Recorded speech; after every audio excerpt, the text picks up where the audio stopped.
Last week we were learning the dinam of mincha time. So number one, we mentioned that according to the Alter Rebbe, women have to daven mincha.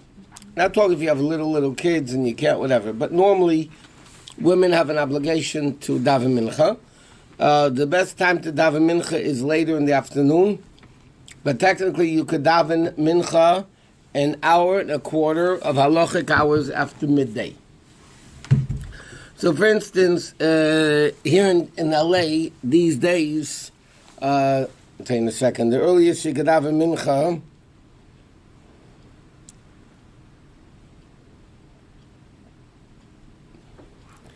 is, believe it or not, 12:06. Because midday is before that, and it's half an hour of halachic hours. Okay, so technically you could have mincha already 12:06 and half an hour halachic hours after midday. Now, how do you figure out midday? Take sunrise to sundown and just divide it in half. Okay, how many minutes you have? Divide it in half, and that's what midday is. Then, to figure out, we mentioned this last time also, how do you figure out halachic hours? Halachic hours are very important, especially for men more than women, to know what the definition of a halachic hour is. It's not 60 minutes. According to the halacha, the way the Alter Rebbe holds in Siddur, and that's the way we paskin, is sunrise to sundown. Figure out how many minutes you have in the day, divided by 12, and that's how long each halachic hour is.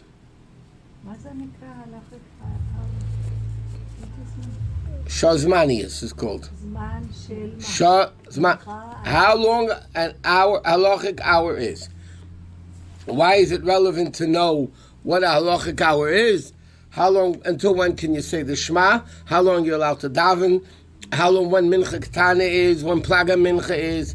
You need to know all these things to know halachic hours. So according to the Alter Rebbe in Siddur, and again, that's where we paskin, take sunrise to sundown, figure out how many minutes you have in the day. Now they already computerized systems. Every day of the year you go on your phone, you can see it also, whatever. And then you figure out, but this is the way it's figured out. Okay? Sunrise to sundown, how many minutes divided by 12. Because according to halacha, there's always 12 hours in the day. But 12 hours doesn't mean 60 minutes. It could be 50 minutes, it could be 70 minutes, it could be anything in between. So that's the definition of halachic hours. How many minutes in a day? How many minutes in a day divided by 12. And that's how long each halachic hour is. Now, how late can somebody daven mincha? Ideally, they should daven mincha before sundown. Ideally, you should daven mincha before sundown. If you can't daven mincha before sundown, then you could daven until Tzeisa Kachavim, which is, let's say, 40, 45 minutes after sundown. You could, if you didn't daven mincha, you could still daven mincha. But afterwards, really, it's questionable on halacha if you could daven mincha, if you have to daven two shmaidas. But l'chatchila, you have to daven mincha before sundown. And by the way, it's important for women in Hilchos Shabbos just to know that women should daven mincha, like we said, they have to daven mincha every day. But they need to daven mincha before the late Shabbos candles. This is my question. That's great minds think alike. Now, you have to daven before candle lighting. Why? Because candle lighting is already Shabbos. If it's Shabbos, how can you daven a weekday mincha? So, unless it said, not on a weekly basis, in time of need, you can make a condition when you light the Shabbos candles that you can daven mincha afterwards. But that's not on a regular basis, it's only in a time of need. So then, you can daven mincha then also. Elena too? Huh? Elena is part of mincha. Elena, the main thing of mincha is Shemona Esrei. You're supposed to say Ashri first. The main thing of mincha is the Shemona Esrei. If Okay. somebody very tired and something happened, they cannot stand. Can they sit and say the Shemona Esrei? They must be pretty tired not to be able to stand. The bigger question comes when people are, they have, let's say, they're going to school in the morning, and it's an hour's ride, so they'll daven shachris in the car. Like, so then it's not really the best thing to do because you're sitting by Shemoneh Esrei every day. We're not talking about one, you're on a plane and there's turbulence and you can't stand, so you have to sit. So, okay, so you daven mincha when you're sitting, or Shemoneh Esrei shachris when you're sitting. But l'chatchila, to work it out, it's not really the best way of davening Shemoneh Esrei. It's not the best way of davening. So people should try to daven in the way that they have to stand. If they have to sit, b'diavad yotze, and they fulfill the mitzvah of davening. I mean, God forbid people in a wheelchair, people that are sick. I mean, normally you're not allowed to daven when you're laying in bed either. It's disrespectful. But God forbid somebody's in a hospital and they don't have the koyach to get off bed, so then they could daven laying down also, because they have no choice. But it's not the preferred way of davening. Okay. Now, Ma'ariv, I know women officially, most women don't daven Ma'ariv, because even for men, it's really optional. Nowadays, it's not optional anymore, because Ma'ariv was accepted by men as an obligation. In the Gemara, there's a big argument between Rabbi Shua and Rabbi Gamliel, one of the most famous arguments in the Gemara, if Ma'ariv is optional or mandatory. So the Gemara actually rules, interestingly, that Ma'ariv actually is optional. But Taisa says, the Shen Shechonarach says, that because everybody accepted it upon themselves as an obligation, you really have to daven it. And secondly, they're right, Yaakov Avinu made Tfilas Ma'ariv. Chassidus explains even more. Chassidus loves to turn everything around. The lowest is the highest is the lowest, the least important is the most important. In Chassidus it explains that why is Ma'ariv optional, not mandatory? It's too great to be commanded mandatory to do. So Ma'ariv, Chassidus explains, is even greater than Mincha and Shacharis, and therefore it can't even make it mandatory, it can only be optional. But Ma'ariv itself is, that's why, by the way, there's no repetition of the Chazan. By Shacharis there's a repetition, by Mincha there's a repetition, by Musaf there's a repetition, but not by Ma'ariv. Why isn't there a repetition by Ma'ariv? Because Ma'ariv itself is optional. The reason why the Chazan repeats the Shemoneh Esrei, whether it's Shacharis, Mincha, Musaf, for those people that didn't know how to daven. People that didn't know how to daven, they didn't have Sidurim. Right? People didn't know davening by heart, they couldn't read, they were ignorant, they couldn't even come to shul. So when the Chazan would say the Shemoneh Esrei, so then actually people fulfilled their obligation by listening to it. But because Ma'ariv is optional, so then the Chacham said, why do you have to make a repetition? If they didn't hear it, they didn't hear it. It's not the end of the world. The only time, interestingly, we have a mini repetition. I don't know how many of you guys go to shul Friday night, but in the Ma'ariv of Friday night, there's a mini repetition. You have Ayechulum, and then the Chazan said, and the Bracha. That is a mini repetition of the Shemoneh Esrei. Why do we do Friday night a mini repetition of the Shemoneh Esrei? As Pashut, it's so interesting. It's out of decency to another human being. In the time of the Gemara, most of the shuls were outside the city a little bit.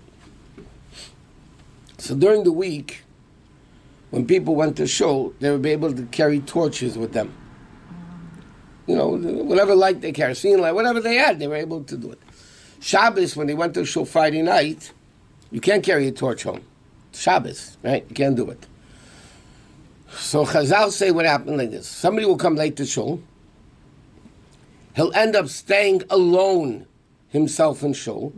Walking home would be dangerous. Like this, you go in groups of people. But if he's going to be walking himself, it wouldn't be so safe. And he has no light to see where he's going and what the story is. The Chacham said, what we're going to do? We're going to make a mini repetition to stall time that the people that came late should catch up. Think about it. If you think about it, it's a remarkable concept. The guy came late. Yeah, therefore it says in halacha, not nowadays, where you have cars and lights. It says in halacha, if a guy comes late to shul, the proper thing is to wait for him to walk home together. Unless, if the guy came so late that he knew there was no way he'd catch up. That means he's not afraid, so then you wouldn't have to stay with him. But that's why there's a repetition of Ma'ariv, a mini repetition on Friday night. Okay, next is this thing was relevant for women. Okay, nighttime. Learn a little bit about nighttime. Not too much to learn about nighttime, but there is about nighttime. This applies more to men or to women, more for men than women, because like we learn, men have an obligation to learn Torah day and night. Men have an obligation to learn Torah during the day and at night. Therefore, like it says, after davening in the morning, you should learn a little bit. After Ma'ariv, you should also learn a little bit because you have an obligation to learn Torah. So it says, and therefore, it says, if you're going to eat, you might fall asleep. You know, food puts you to sleep. Therefore, it says you should learn a little bit before you go eat dinner. Let me just explain from a halacha point of view this whole thing. It was different in the olden times than it is today. According to halacha, people ate 2 meals a day, not 3. Okay, there was no lunch. There was breakfast and dinner.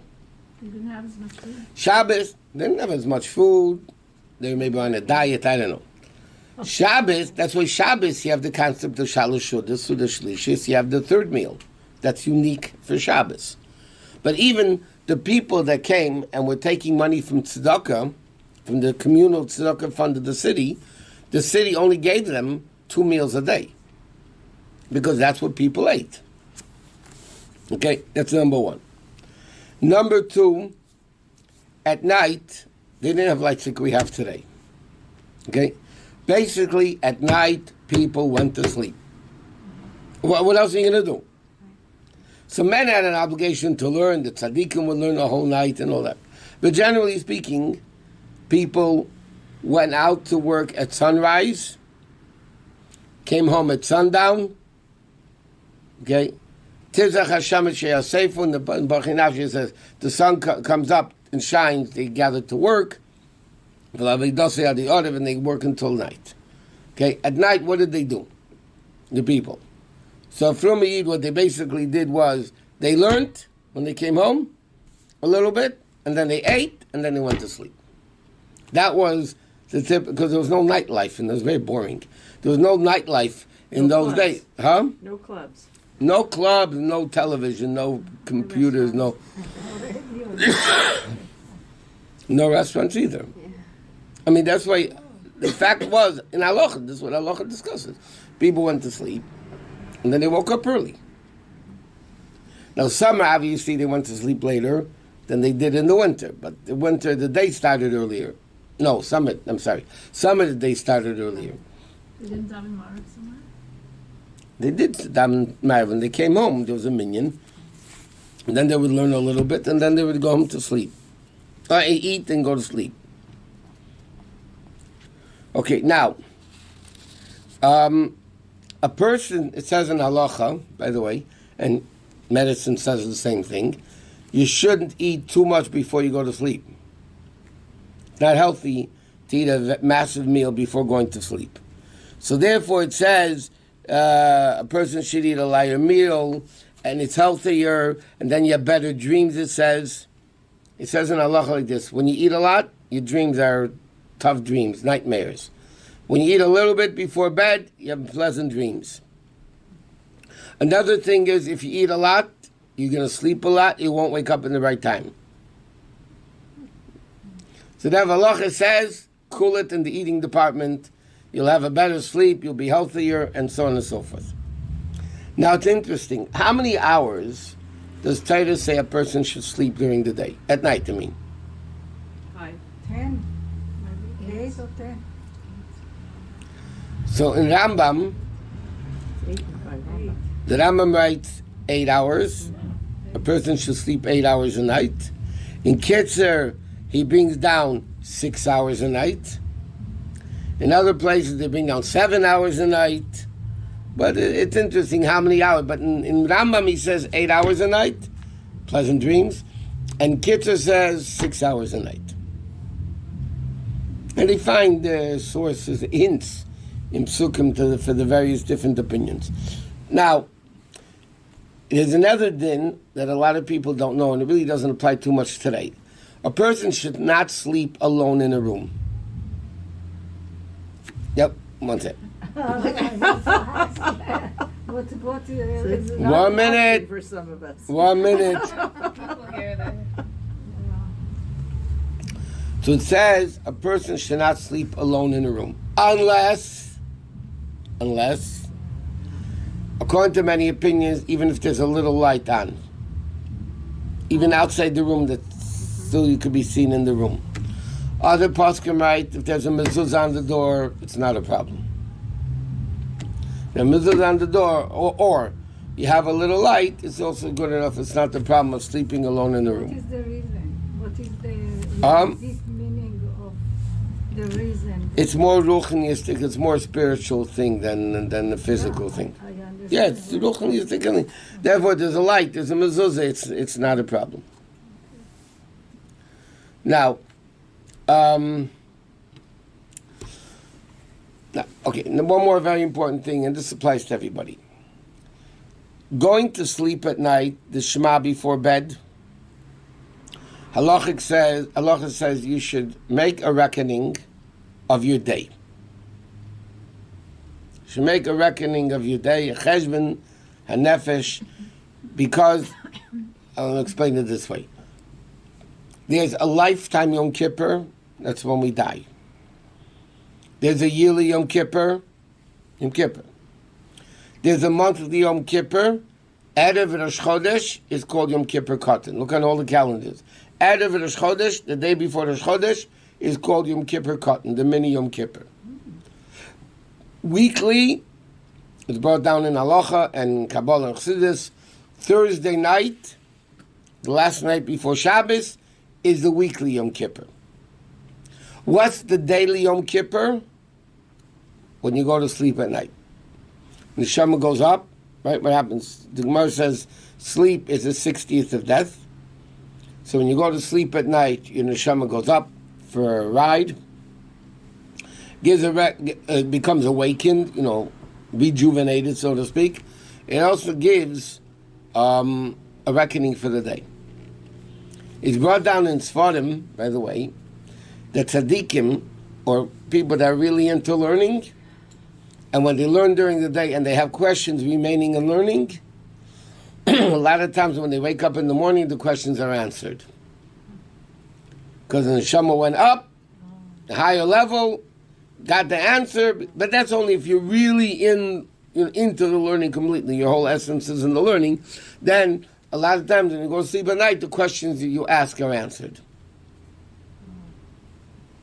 So therefore, because every night before going to bed is a miniature Yom Kippur, so therefore, before a person goes to sleep, we say in the Krishma, I forgive everybody. Why do we say that? Because then we want God to forgive us. If we forgive others, Hashem forgives us. If we don't forgive others, why in the world should Hashem forgive us? So therefore, what do we say before going to sleep? I forgive everybody for whoever got me angry or whatever it is, and nobody should suffer because of me. So it's actually a time. So we really have to sit with the siddur, I guess, and say, not in the bed. Chassidim of yesteryear would read Kishma Almita for hours. Hours. Not because they couldn't read Hebrew.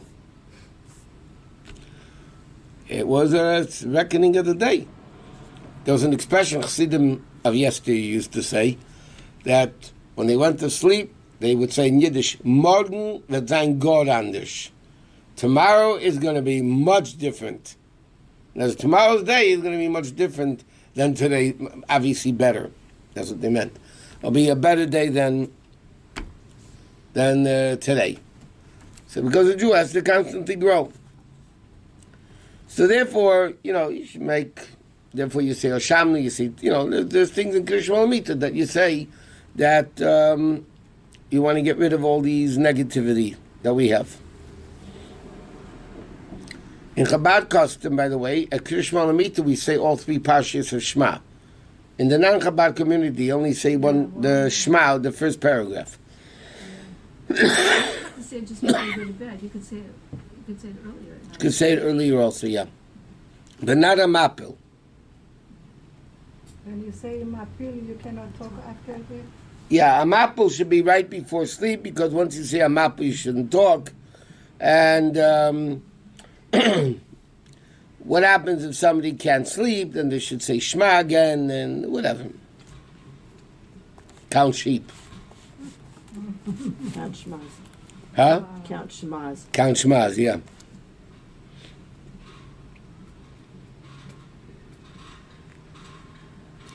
In other words, but once somebody says the bracha mapu, you shouldn't eat or drink anymore. You have to. There was a story. There was Chavdala Tevis in Tafshin Chav Gimel. Chavdala, maybe I think it was Chav Gimel. It was 150 years since the Alter Rebbe passed away. And that Chavdala Tevis. So the Rebbe made then. Surprise Farbrengens were non-existent in those days. Later years, the Rebbe used to come back from the oil for bring a lot. In those years, surprise Farbrengens were like basically non-existent. The Rebbe said he's going to Farbring at 11:30, which was the hour that the Rebbe passed away. So the Rebbe came out at 11:30 at night to Farbring, not Chavdala Tevis, because it was 150 years, and guys came in from Newark. Then the yeshiva was not Morristown, Newark. But there were Bachim that already said Amapu. So the whole trip to New York, they didn't talk. In New York, they didn't talk. They went back, they didn't talk. They couldn't talk. They said Amapu. I mean, does it play that much? I don't know. But so Amapu is the last thing you say right before you go to bed. Another interesting thing is you're not supposed to sleep in your clothes. I know Bachim do a lot of times. But in fact, it's kosher l'shikha. But it says again, when you're taking off your clothing, it's the opposite way of putting it on. Putting it on, you put your right hand first, then the left, go from top down. Undressing is the opposite. You go from down up, and you take off the left hand first. But he says the person should also sleep on the side. Right? And we know halachically you're supposed to sleep on the left side, and when you wake up, you're supposed to be waking up on the right side. And if you wake up, then what you just do is close your eyes and go back to sleep.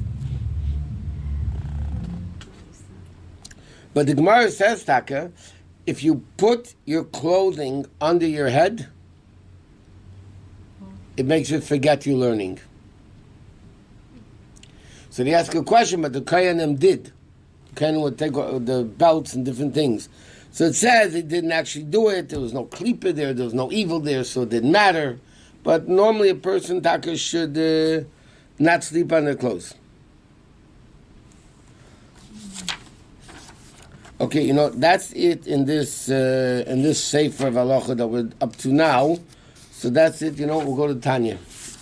In the morning shacharit, what is the...